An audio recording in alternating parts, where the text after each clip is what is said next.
Good evening, all. Thank you for having me. My story begins with my dad being a crack addict. My earliest memories were at the tender age of 4 years old and 5. And what makes this so significant is currently I have a beautiful, sweet, smart little girl who just turned 5 last week. My earliest memories were of the drug abuse and of violence. And my earliest memories were of me standing in the middle of my father trying to get him to stop hitting my mother. And the most vivid account that I remember for the first time was before I was in kindergarten. We lived on a street named Market Street, and my mother was getting ready for work. My dad had taken her car, and it was nearing time for her to leave. And vividly, I remember her going back and forth, pacing frantically, looking out the blinds to see if he had returned. Then she started making phone calls to see if she could locate him. And then those phone calls turned into her trying to find a sitter for us. She worked second shift. And then those phone calls turned in her trying to find a ride. And so we got in the car of her friend, and we went to her job. And it just so happened that when we got there, my dad was there. And I'm still not sure to this day if he had just seen us pull off and maybe taken a shortcut and got there before us. But when he greeted her, it was different. It wasn't, "Honey, I'm glad you made it to work on time. I apologize." He had turned into that monster. And looking back, it wasn't when he was getting high that was so terrible. It was the come down, when he couldn't get high anymore, that he turned into this terrible monster. And so I knew that this fight was different. I was used to him hitting my mom in the confines of our home, but this time it was different. So when she got out of the car, he took her hair and he asserted his power over her and drug her by her hair to the ground, to the black asphalt. And when she got up, he met her with a fist. And he hit her again, over, again, and over. And I sat there with my brother in the car, who was 2 years older than me, as watching my mother's gorgeous face turn into a bloody mess. And although I felt her pain, this was a transforming moment in my life because no one had taken my place. No one had stepped in to break up the fight. No one had did what I usually do. And actually, the co-workers were continuing their hustle and bustle of life and walking in and out the factory as shifts changed. And so my father hit my mother until he decided to stop. And so eventually, one of her friends came out and ushered my mother into the facility. And as my father was walking to the car, all I could notice is that this handsome face with blood splattered on cool sunglasses. And I noticed that there was a monster inside. And so he told us to get in the car, and we didn't want to, but we dared not say a word. And so we went back home. And my mother didn't come home that night. In fact, she didn't come home for 7 nights. And so the next day, my father made sure my brother got on the school bus the next day, and then he left. And I remember hearing that door close. And all that week, every time I heard that door close, I wondered, is he going to come back? And I wondered the same thing, is my mother ever going to come back for us? And I also wondered if he returned, would he hit us, me and my brother, like he hit my mother? And so this is really when I learned to gain some independence at 5 years old. I was left at home, and I would make myself cereal in a big cup because it was easier for me to pour. I would play in the house. I'd walk outside, and I'd come back in, and I'd wait for my brother to get off the bus. And this was the cycle of our life continuously. My mother tried to leave several times, but she always came back, or he would find us. I remember times in the middle of the night that we would gather a few belongings and leave to a relative's house, to a hotel, to the next city, maybe Nashville or Murfreesboro. But we always came back. And I hated coming back. I always hated coming home in general, because sometimes we would come home and it would look like a tornado had hit the house on the inside. My father would trash the place looking for anything to sell for drugs. He would look to see if my mother had hid any money anywhere. He would look to see if he had maybe lost some drugs there. And so when you would walk into the living room, the sofa would be turned over, or you would go in the kitchen and see cereal poured onto the floor where he thought she might have hid something. And the bedrooms were always the worst. The mattress in the bed frame were on the floor instead of the rails. And the closets were the worst because everything would be pulled out. Coat pockets turned over to see if maybe there was money or anything hidden. And so me and my brother would help my mother get things back together. I really found drawn to helping out and adding value around the house, for my mother, maybe help clean up. So there was that sense that I felt there, but also in these times a great sense of loss, because we are always looking to see what had been missing. Favorite cassettes, cassette players, favorite toys, even Christmas gifts. And but I really found a way to cope. I found a way to cope through reading books. And before I was in kindergarten, I could read well. I loved to read. And so I became known as the little girl who could read around the neighborhood. And so people would bring me books. I would have plenty of books. And they say, read this book out loud. And I read this book to that person and their friends. And they say, no, she memorized that book. Let me get some harder books. So they bring me more books. And then other people would bring me books and say, what about this book? And point to words that were difficult, such as circus and echo, for a little girl my age. And so these books were my escape. I would take them in my bedroom and close the door. And if it was too loud, I'd take it outside. But when I closed that door and opened those pages, the walls would just melt. And I really felt like I had escaped. I read about the great wonders of the world, and I felt like I imagined I was there. I read about Costa Rica and a rainforest where plants and animals were only in that location. I read about happy little girls that were doing fun things, and I felt like I was them. That was my escape. Because no one had to tell me that our situation was inappropriate. No one had to tell me, because I felt how uncomfortable it was. And in my experience, I've come to learn that it's innate for a person to want peace, love, and happiness. And that's what I wanted.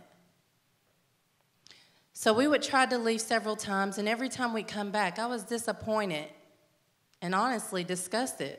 Because in my mind and in my heart, I knew there had to be something better than this, better than the project housing, better than the drugs, better than the violence.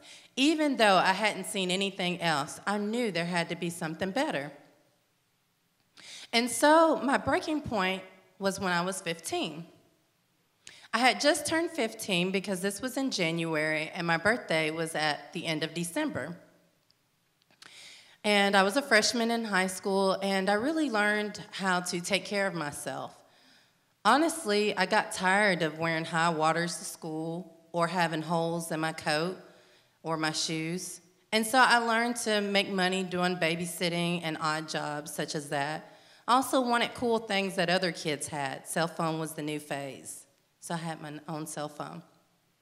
And so at this point, I had started getting in trouble at school and got grounded quite often. And on this day, my brother had called me, and he said, I need a ride home from work. And I didn't even think about me being grounded because I was used to carrying a responsible load. All I knew is I had to provide transportation for my brother. So I called a friend who had a car, and she says, I'm actually in your neighborhood. I'll come pick you up. we'll go get your brother. So we went to go get my brother, and we came straight back, and my dad came home. And really didn't know what to expect because we hadn't seen him in a little bit over a week. But as soon as he got out of the truck, we realized that that monster was back. You know, he can't get high, and so he's going to take it out on someone. And so I heard him yelling, "You are grounded. Why are you outside the house?" That's all I remember about him saying. I know he was yelling the whole time. And so I rolled down the window to explain that I just left to go get my brother. But I don't think he heard anything that I said. Because when he got to the car, he immediately put his hand inside and grabbed my collar, and I couldn't hardly breathe. The cloth was so tight around my neck that all I could do was look forward. And every time these situations would arise, it seemed as if time had slowed down. Seconds seemed like minutes and even hours. And he pulled me out the window of the car and slammed me down on the ground and got on top of me and hit me. It felt like forever, but it couldn't have been because my brother in the back seat immediately got out and pulled him off of me, and they began to scuffle in a fist fight. Now, the loud noise was drawing the attention of the neighbors. And so when my father became aware of this, he backed away, and he ended up leaving the scene as to avoid any legal consequences. So I called my mother back at work, and I said, "You got to come home." She says, "I got to leave work. Is it that important?" I said, "Yes, come home now." So she comes home, and we tell her what happened. And she says, "Okay, let's get our stuff. It's time to go." And I said, "Okay, we got our stuff." The same routine. And so we went to a relative's house, and I knew that this time was it. This was our freedom. This is our chance to get our peace, love, and happiness. And a couple weeks had gone by, and she had received a modest amount of tax refund check, and so she had got a new vehicle, put down on a new vehicle, and I'm thinking the new place is coming next. So a couple weeks go by. And she says, "It's time to go." And I'm like, "Man, you got a new place and you didn't tell me?" And she goes, "No, it's time to go. It's time to go home." And this really changed the relationship between me and my mother, because at this point, I felt there's no excuse for someone hurting your child in the sense of a mother. And I boldly say, "I'm not going back." And she goes, "Okay." She left. And maybe she thought, since I was a teenager, that weeks later, I would come back. I mean, I am a teenager, right? And devastated and hurt, I knew that I had to do something drastically different, or I would be in that same pattern, that same cycle. And so I did something drastic. I went down to the courthouse, and I filed child abuse charges on my father. And it was hard because each day was different. I didn't know where I was going to stay. I went from house to house. But I was certain that there had to be something better than this. Surely I could do something better than this.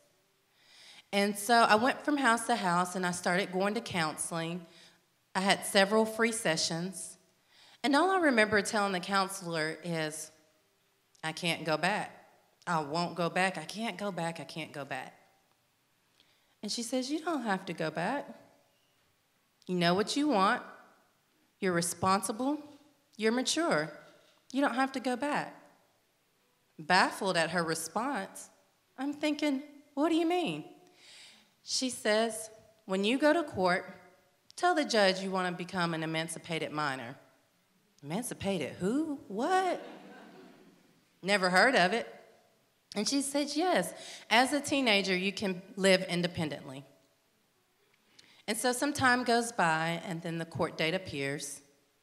And I get there early, and I'm really nervous because I'm waiting for my parents to walk in.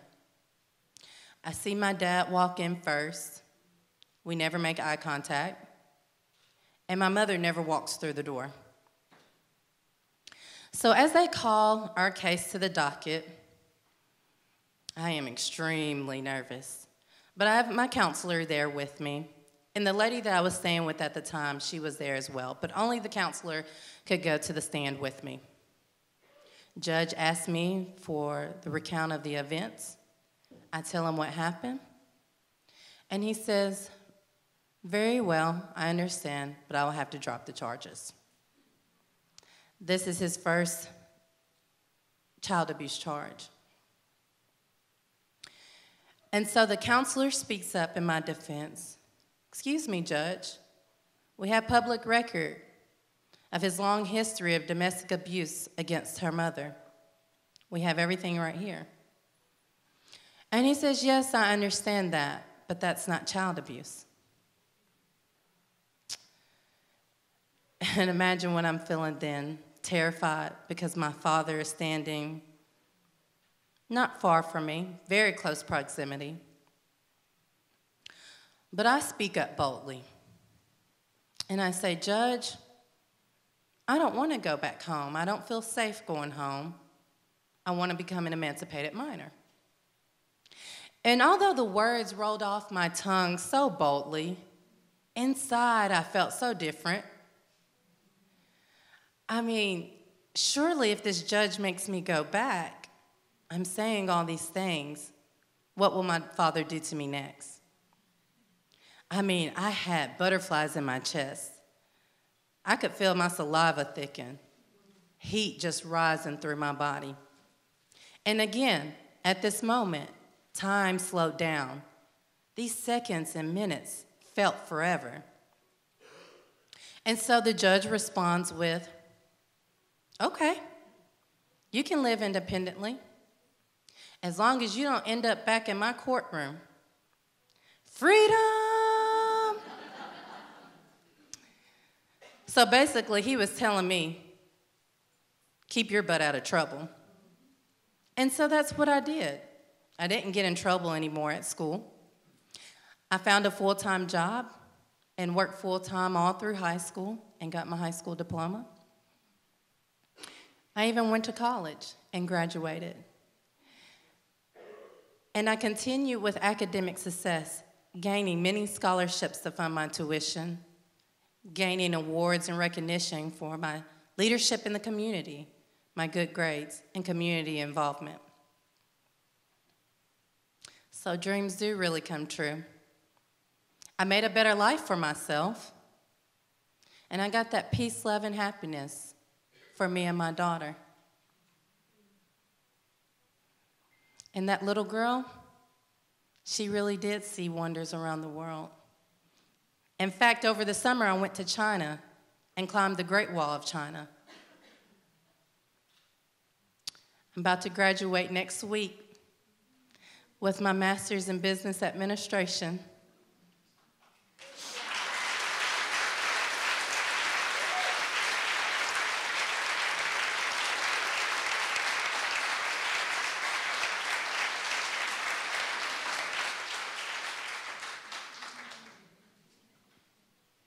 Magna cum laude.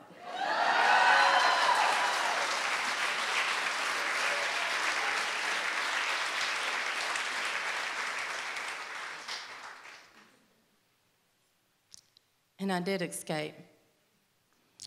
That little girl really did go to Costa Rica. And when I walked in that rainforest for the first time, tears of joy filled my eyes as I went back to that very room, turning pages, trying to escape. So as you see, no story is devoid of hope. Thank you for embracing my story.